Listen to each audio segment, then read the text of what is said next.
Well, here we are, day 7 on the Cape Wrath Trail. I'm back out again. It's 10:30, later start than normal. My back is okay. I spent almost 24 hours at that campsite. I probably could have stayed for another day, but I was going to go stir crazy. I'm now on my way. I've got a climb ahead of me up to the heights of Kinlochewe. Don't know how far I'm going to get today. I'm going to take it easy. So I've waymarked a loch to head to. Loch and Fadder. It's about 9 miles. 300-metre climb ahead of me, or 400. But a gradual one. And it's a 4x4 track for most of the way up there. So let's do this. Come on, we're back. One last look at the Benai mountain range. I think that's how it's pronounced. Stunning. Decent campsite, more of a motorhome place. I'd say 98% of the space was for motorhomes. We had a central pitch for backpackers that had booked, and then where I was, there was probably enough space for about 4 or 5 tents for people that hadn't booked. Brilliant food in the cafe, so I sat in there for a few hours yesterday. A bit down, thinking it was all over. But yeah, good food there. Had a few tinnies last night. Good night's sleep. I've got fresh socks on. Feeling good. Optimistic.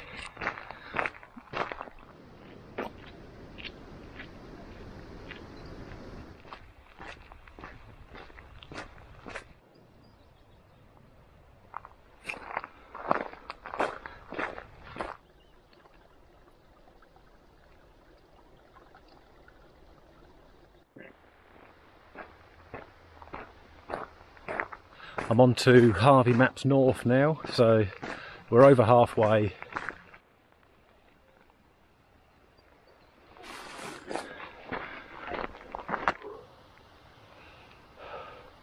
That's where we've come from. Whew.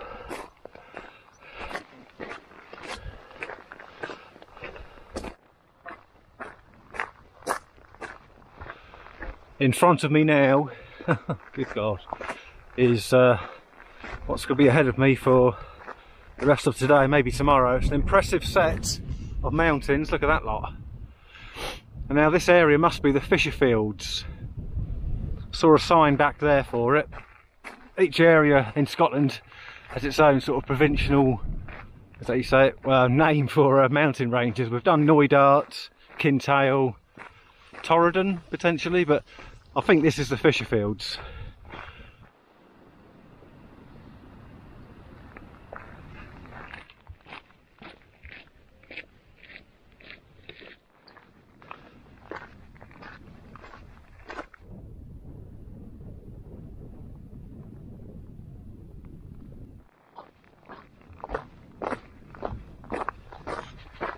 Utterly ridiculous.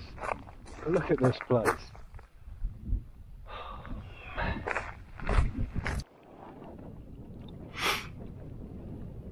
Here's a Loch Fadder. I was going to call it quits here for the day. Looks like some good bits down there to camp up on, but it's 1 o'clock. Feeling okay, so I'm going to do a little bit more.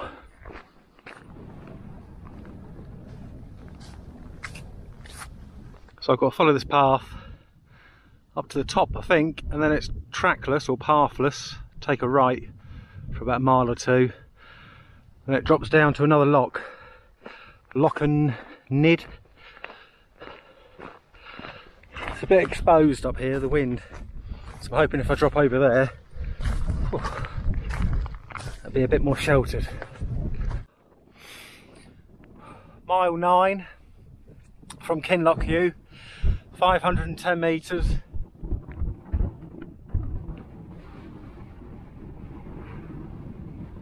Wow. So the path has now disappeared. I've taken a bearing. I've got to hack up in that sort of direction. So we're 570 metres up here. Wasn't too bad. Well, not too bad at all.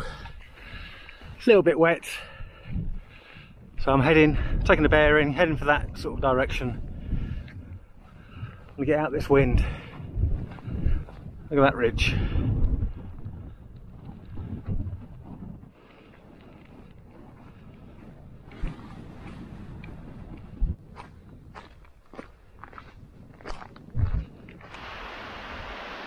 I need to be over there, so I need to come back on myself, cut across here, go that way.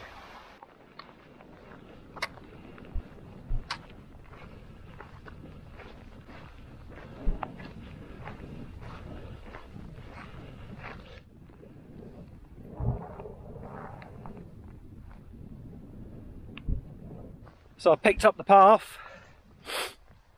Very confusing, disorientating coming over there.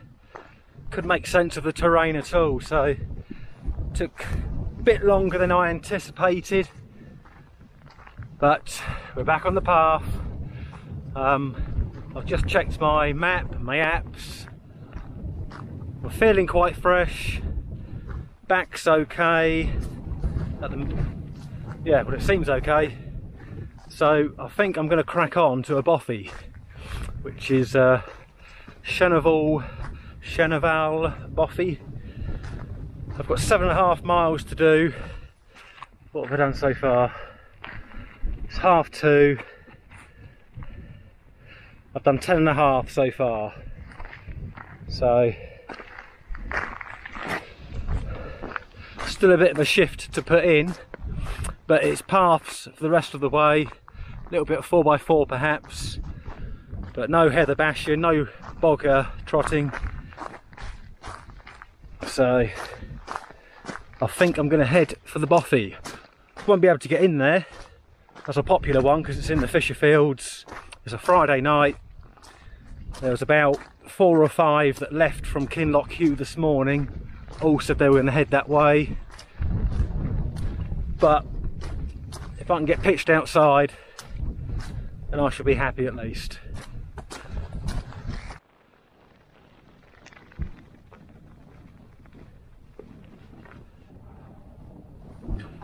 Check it out. Knoydart.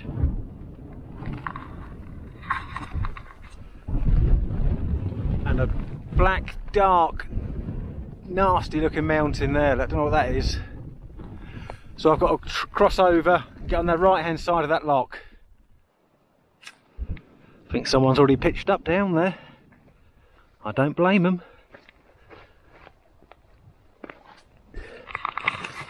Very tempted myself. Just need to concentrate. It's turning into the bog of eternal stench again for a split second round here. Ooh, oh God, your bloody heart races. Cape Wrath.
Here we are, I'm happy with this one.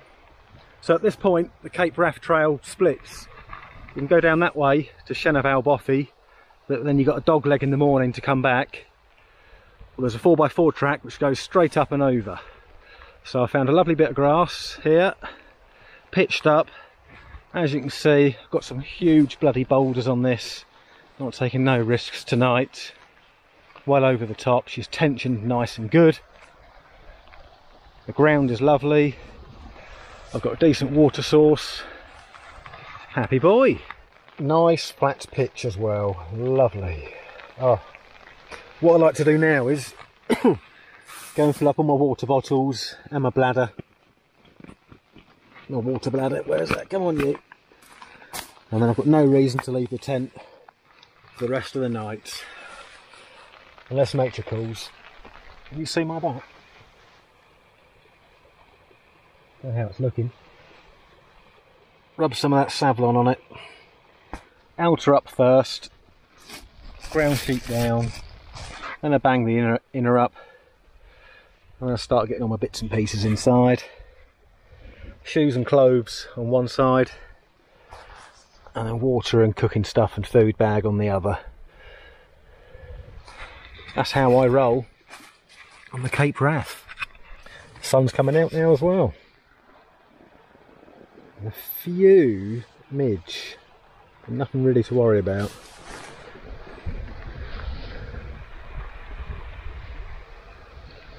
I'm down here, look. So, Shenavall bothy, dog leg back on yourself, mountain path, 4x4 for myself.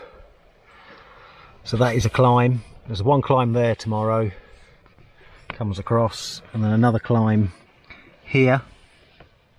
Short and sweet, dropping down into Inverleigh. Now from here, I've got a decision to make tomorrow. I either go the classic way, which is potentially a bit boggy, big river crossing, or I'll pop up to Ullapool, get a taxi, got his number on there, look, and I go that way, and I think I will go that way, just because I can make good time. And then there's a bothy at the end of tomorrow, potentially, Knoydart, if I make it that far, but if not, I'm not bothered, because I know there's good camping along this loch. Day 7 draws to an end. Successful day. All is good. Come join me in day 8 on the Cape Wrath Trail. Bye.